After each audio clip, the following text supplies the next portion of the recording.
years, doon ko na na-build yung self-esteem ko na it's time for me to pay it forward.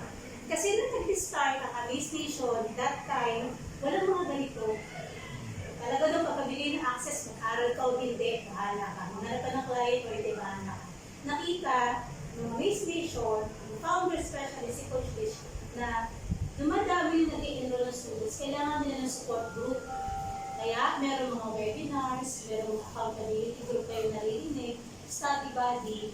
Kasi meron talaga mostly yung mga interested, gusto nila nakakapag-share sila ng struggles sa bawat isa. May na-encounter ka pang ganito. Anong ginawa mo? Paano mo ito, Phoenix? Kung may client akong ganito, anong gagawin ko? So ngayon meron ng ganun.